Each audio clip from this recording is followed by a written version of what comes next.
안녕하세요. 저는 올해 72 할머니입니다. 사람들은 제 나이면 자식들 옆에서 손주나 봐주고 조용히 여생을 보내야 한다고 생각하겠죠. 하지만 저는 지금 5성급 호텔 같은 실버타운에서 제 인생 최고로 편안하고 자유로운 나날을 보내고 있습니다. 어떻게 이렇게 됐냐고요? 그 이야기를 들려드리겠습니다. 저는 23세 결혼해서 남편과 50년을 함께 살았습니다. 남편은 작은 공장을 운영했고 저는 그 공장 격리 일을 도우며 알뜰하게 살림을 꾸렸어요. 큰 돈을 번 건 아니지만 그래도 성실하게 일하고 아껴 쓰면서 재산을 조금씩 모았습니다. 자식은 둘을 낳았어요. 아들 하나, 딸 하나. 둘 다 대학까지 보냈고 결혼할 때도 최선을 다해 도와줬습니다. 아들 결혼할 때는 전세금을 보태줬고 딸 결혼할 때는 살림 장만하는데 거의 3천만 원을 들였어요. 당시엔 적지 않은 돈이었죠. 3년 전 남편이 먼저 세상을 떠났습니다. 폐암이었어요. 담배를 평생 피운 게 화근이었죠. 남편이 돌아가시고 나니 손에 남은 재산이 제법 됐습니다. 공장 부지를 팔고 남편 명의 아파트를 정리하고 예금을 합치니 대략 15억 정도 됐어요. 제가 사는 아파트 시세 8억까지 합치면 23억 정도였습니다. 장례를 치르고 한 달쯤 지났을 때였어요. 아들이 찾아왔습니다. 평소엔 1년에 명절 때나 얼굴 비추던 녀석이 그날은 묘하게 친절하더군요. 엄마 혼자 계시기 불편하시죠? 우리 집으로 오시는 게 어때요? 처음엔 고마운 말인 줄 알았어요. 하지만 며느리 얼굴을 보는 순간 알았습니다. 아, 이게 그런 게 아니구나. 며느리는 입꼬리는 올라가 있었지만 눈은 전혀 웃지 않았거든요. 엄마 혼자 사시면 위험하잖아요. 만에 하나 쓰러지시기라도 하면 누가 알아요? 우리 집에 오시면 제가 잘 모실게요. 아들이 말했습니다. 아니야, 괜찮아. 엄마는 혼자 사는 게 편해. 제가 대답하자 아들의 표정이 살짝 굳어졌어요. 엄마, 그래도 나이가 70이 넘으셨는데 혼자 사시면 안 되죠. 건강도 챙기셔야 하고. 그날은 그렇게 보냈습니다. 하지만 그게 시작이었어요. 일주일 후 이번엔 딸이 왔습니다. 엄마, 오빠가 엄마 모시겠다고 했다면서요? 그건 안 돼요. 딸인 제가 모셔야죠. 우리 집으로 오세요. 평소 1년에 두세 번 전화도 안 하던 딸이 갑자기 효녀가 된 겁니다. 아니야, 엄마는 혼자가 편하다니까. 너희들 신경 쓰지 마. 제가 말했지만 딸은 물러서지 않았어요. 엄마, 오빠네 집은 좁잖아요. 우리 집이 더 넓어요. 방도 하나 비어 있고요. 제가 엄마 식사도 잘 챙겨 드릴 거. 그날도 간신히 돌려보냈습니다. 하지만 이상한 건 그 다음부터였어요. 갑자기 아들과 딸이 자주 오기 시작했습니다. 일주일에 한두 번씩 번갈아 가며 찾아왔어요. 그것도 항상 뭔가를 들고요. 과일도 사오고 반찬도 해오고 심지어 비싼 건강식품까지 사왔습니다. 엄마, 이거 드시면 혈압에 좋대요. 엄마, 이 홍삼 진짜 비싼 거예요. 꼭 드세요. 엄마, 이 영양제는 뼈에 좋다고 해서 샀어요. 처음엔 자식들이 효심이 생겼나? 하고 기뻤습니다. 남편이 돌아가시고 외로웠는데 자식들이 자주 오니 좋았어요. 하지만 뭔가 이상했습니다. 아들과 딸이 올 때마다 은근슬쩍 재산 이야기를 꺼내는 겁니다. 엄마, 아버지 유산 정리는 다 하셨어요? 엄마, 아파트 명의는 아직 엄마 이름이죠? 엄마, 혹시 예금이 얼마나 있으세요? 엄마, 요즘 부동산 세금이 많이 나온다던데 명예 이전 생각은 안 해보세요? 저는 그냥 응, 알아서 할게 하고 넘겼어요. 하지만 자식들은 집요했습니다. 어느 날 아들이 며느리랑 같이 와서 말했어요. 엄마, 우리가 세무사 친구한테 물어봤는데요. 지금 명예 이전 안 하시면 나중에 상속세를 엄청 내야 한대요. 미리미리 증여하시는 게 세금 아끼는 거래요. 그래? 엄마가 알아볼게. 제가 대답했지만 며느리가 끼어들었어요. 어머니, 이런 건 빨리 하셔야 해요. 시간 지나면 손해예요. 저희가 알아봐 드릴까요? 그날 저녁 딸한테서 전화가 왔습니다. 엄마, 오빠가 엄마 재산 이전하자고 했다면서요? 그거 저도 똑같이 받는 거죠? 오빠만 받으면 안 돼요. 그 순간 머리를 한 대 맞은 것 같았습니다. 아, 이 자식들이 지금 뭐 하는 거지? 그 후로 상황은 더 노골적으로 변했습니다. 아들네 가족이 함께 와서 저녁을 먹는데 손주가 갑자기 할머니는 돈 많죠? 아빠가 그랬어요 라고 하더군요. 며느리가 황급히 손주 입을 막았지만 이미 들은 말이었습니다. 딸은 아예 노골적으로 물었어요. 엄마, 솔직히 말해봐요. 엄마 재산이 얼마예요? 우리도 알아야 계획을 세우죠. 계획? 무슨 계획? 제가 물었더니 나중에 엄마 돌아가시면 상속받을 거 아니에요. 그걸 어떻게 쓸지 미리 생각해 둬야죠 라고 하더군요. 그 말을 듣는 순간 가슴이 철렁했습니다. 내가 아직 살아있는데 벌써 내 재산 나눠 먹을 생각을 하고 있구나. 더 충격적인 건 그 다음이었습니다. 어느 날 집에서 쉬고 있는데 현관문 소리가 났어요. 열쇠로 문을 여는 소리였습니다. 깜짝 놀라서 나가봤더니 아들이 서 있었어요. 엄마, 제가 복사해 왔어요. 혹시 엄마가 쓰러지시거나 하면 빨리 들어와야 하잖아요. 제가 언제 열쇠 복사하라고 했나요? 허락도 안 구했어요. 그냥 제 마음대로 복사해 온 겁니다. 아들아, 엄마한테 미리 말하지 그랬니? 제가 물었더니 엄마, 만에 하나를 대비하는 거예요. 엄마 나이가 70이 넘으셨잖아요 라고 하더군요. 며칠 후 제가 외출하고 돌아왔을 때였어요. 집안 분위기가 뭔가 이상했습니다. 서랍장이 살짝 열려 있고 책장에 책들이 약간 움직인 것 같았어요. 설마 하는 마음에 제가 중요한 서류를 보관하던 곳을 확인했습니다. 통장 정리 파일이 살짝 밖으로 나와 있었어요. 누가 본 흔적이 역력했습니다. 그날 밤 저는 잠을 이룰 수가 없었습니다. 내 자식들이 내가 없을 때 집에 몰래 들어와서 통장을 뒤진 거야? 믿고 싶지 않았지만 증거는 명확했습니다. 다음 날 아침 아들한테 전화했습니다. 어제 집에 왔었니? 네? 아니요, 안 갔는데요? 거짓말이었어요. CCTV를 확인해 보니 아들 부부가 오후 2시쯤 들어와서 30분 정도 있다가 나간 게 찍혀 있었습니다. 제 가슴이 무너졌습니다. 내가 50년을 고생해서 키운 자식이 내 집에 몰래 들어와서 통장을 뒤지고 그걸 거짓말로 덮다니. 더 견딜 수 없었던 건 그 다음 주에 있었던 일이었습니다. 아들과 딸이 동시에 집에 왔어요. 둘이 미리 짜고 온 것 같았습니다. 거실에 앉더니 진지한 표정으로 말했어요.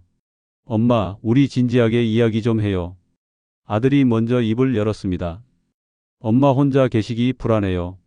건강도 안 좋으시잖아요. 이제 저희가 모셔야 할 것 같아요. 아니야, 엄마는 혼자가 편하다니까. 제가 대답했지만 딸이 끼어들었어요. 엄마, 근데 엄마 재산은 어떻게 할 거예요? 솔직히 말해봐요. 우리도 알 권리 있잖아요. 그건 엄마가 알아서 할게. 제가 말했더니 아들이 목소리를 높였습니다. 엄마, 우리도 생각이 있어요. 애들 교육비도 들고 집도 사야 하고.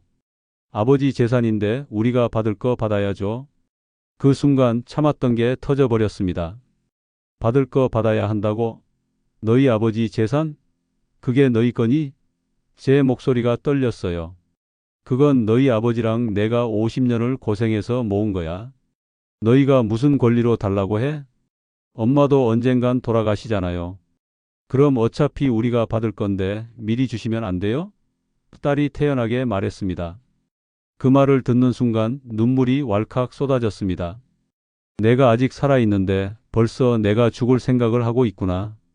내 재산이 아니라 내가 빨리 죽기를 바라고 있구나. 나가. 당장 나가. 제가 소리쳤어요. 다신 내 집에 발도 들이지 마.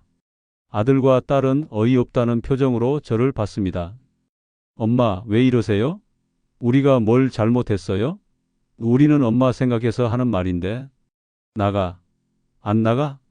제가 현관문을 활짝 열었어요. 자식들은 불만 가득한 얼굴로 나갔습니다. 문을 닫고 나서 저는 주저앉아 한참을 울었습니다.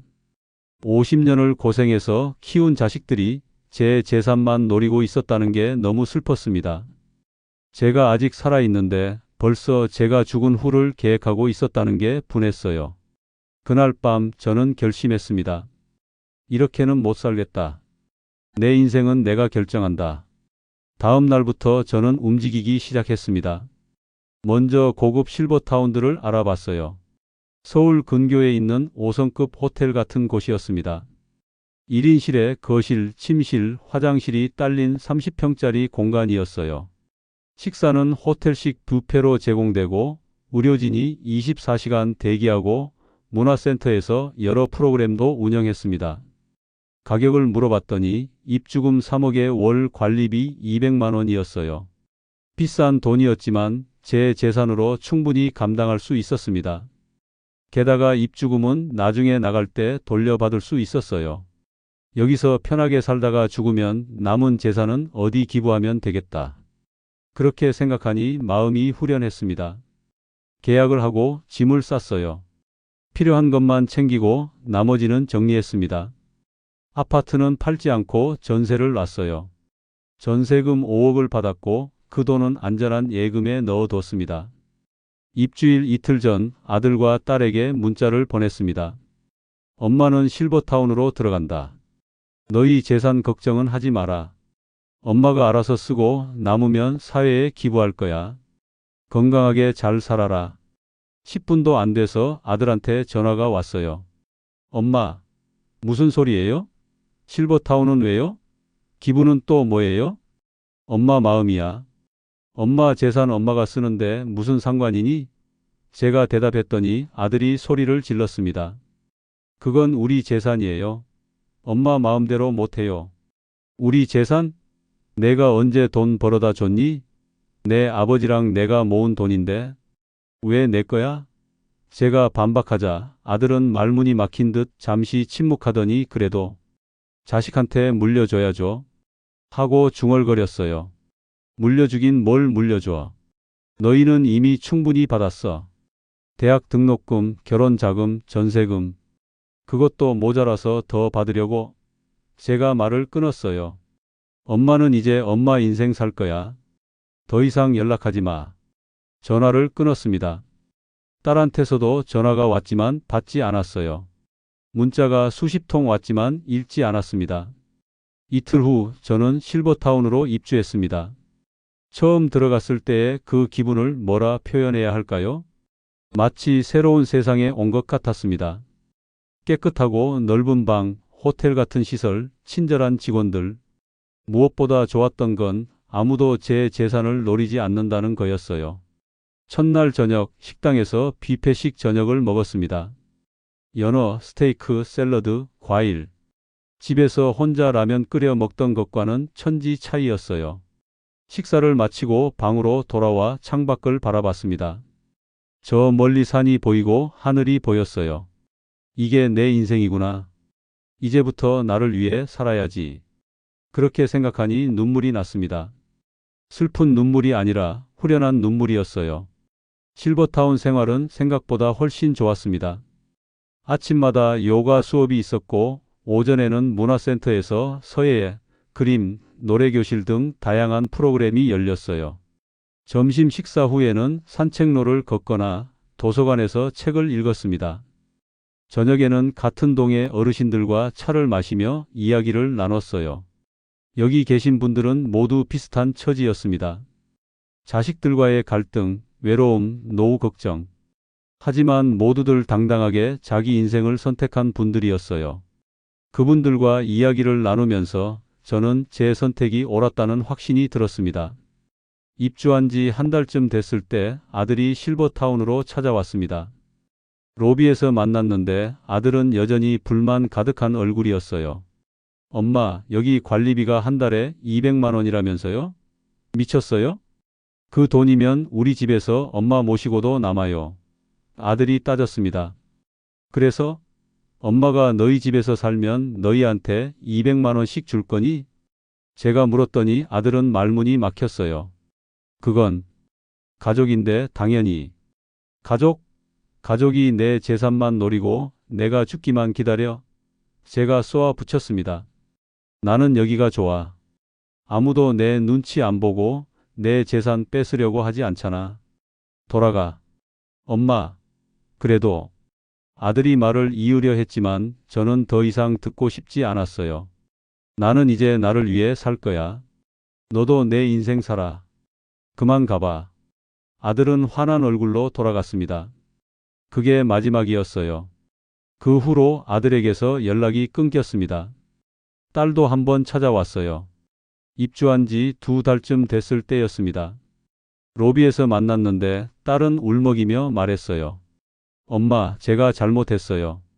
다시 생각해 주세요. 엄마가 이렇게 살면 안 돼요. 무엇이 잘못됐는데? 제가 물었더니 딸은 엄마가 가족이랑 떨어져서 이렇게 혼자 계시면 외롭잖아요. 하고 말끝을 흐렸어요. 외로워? 나는 지금 외롭지 않아. 오히려 너희랑 있을 때가 더 외로웠어. 내 재산만 노리는 자식들 눈치 보면서 사는 게 얼마나 외로운지 너는 몰라. 제가 대답하자 딸의 얼굴이 굳어졌습니다. 엄마, 그래도 혈육인데? 딸이 말했지만 저는 고개를 저었어요. 혈육이라고 다 가족이 아니야. 진짜 가족은 서로를 아끼고 존중하는 사람들이야. 너희는 엄마를 돈으로만 봤어. 그게 가족이니? 딸도 울면서 돌아갔습니다. 그 후로 딸에게서도 연락이 끊겼어요. 처음엔 조금 섭섭했습니다. 그래도 내가 낳은 자식들인데 하는 마음이 들었어요. 하지만 시간이 지날수록 오히려 후련했습니다. 더 이상 자식들 눈치를 볼 필요가 없었고 제 재산 걱정을 할 필요도 없었으니까요. 지금 저는 정말 행복합니다. 아침에 일어나면 창밖의 산을 바라보며 커피를 마셔요. 오전에는 요가를 하거나 그림을 그립니다. 점심 식사 후에는 산책을 하고 오후에는 도서관에서 책을 읽어요. 저녁에는 친구가 된 어르신들과 차를 마시며 이야기를 나눕니다. 특히 좋은 건 여기서 만난 친구들입니다. 비슷한 나이의 할머니, 할아버지들과 진짜 친구가 됐어요. 서로의 과거를 이야기하고 취미를 공유하고 함께 웃고 울어요. 이분들은 제 재산에 관심이 없습니다. 그냥 저라는 사람 자체를 좋아해 주세요. 얼마 전에는 실버타운에서 1박 2일 여행 프로그램이 있었어요. 강원도로 가서 아름다운 계곡을 보고 맛있는 음식을 먹었습니다. 버스 안에서 노래도 부르고 사진도 찍었어요. 70대에 이런 추억을 만들 수 있다니 정말 꿈만 같았습니다. 가끔 자식들 생각이 납니다. 잘 지내고 있을까? 하는 마음이 들어요. 하지만 후회는 하지 않습니다. 제 선택은 옳았어요. 만약 자식들과 함께 살았다면 저는 매일 눈치를 보며 살았을 거예요. 내 재산이 언제 사라질까 전전긍긍하면서요. 여기서는 제가 주인입니다. 제 돈으로 제가 원하는 삶을 살아요. 누구 눈치도 보지 않고 누구한테도 미안할 것 없이요. 며칠 전 제 담당 사회복지사님이 물어보셨어요.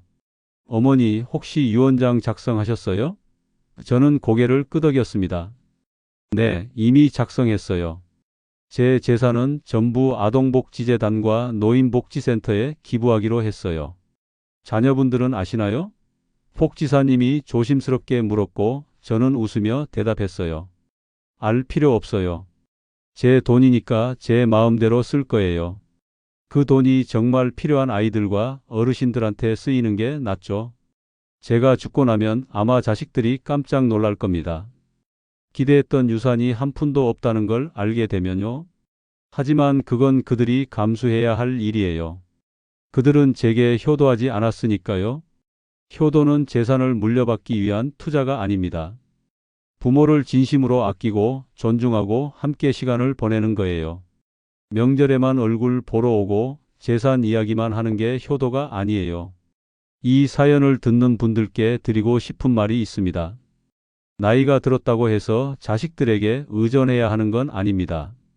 우리에게도 선택권이 있어요. 우리가 평생 일해서 모은 재산, 우리 마음대로 쓸 권리가 있습니다. 자식들이 진심으로 부모를 사랑한다면 재산 때문에 가까이 오지 않아요. 그냥 부모가 행복한지 건강한지 걱정하죠. 하지만 만약 자식들이 재산에만 관심이 있다면 과감하게 선을 그으세요. 그게 서로를 위한 일이에요. 저는 지금 제 인생에서 가장 자유롭고 행복한 시간을 보내고 있습니다. 72세에 찾은 이 자유가 어쩌면 제 인생 최고의 선물인지도 모르겠어요. 자식들은 언젠가 제 선택을 이해할까요? 아마 안 할 겁니다. 그들은 끝까지 엄마가 우리 재산을 빼앗아 갔다고 생각할 거예요. 하지만 상관없어요.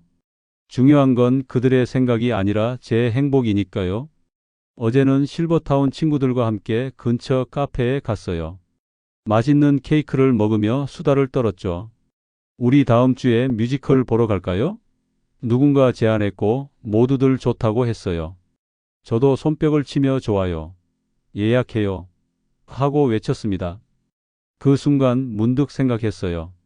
이게 진짜 가족이구나. 피는 물보다 진하다지만 때로는 물이 피보다 더 소중할 수 있구나. 집으로 돌아오는 길에 하늘을 봤어요. 구름 한 점 없이 맑은 하늘이었습니다. 제 마음처럼요. 더 이상 무겁지 않았어요. 자식들 때문에 괴로워하지도 재산 때문에 걱정하지도 않았습니다. 방에 들어와 침대에 누웠어요.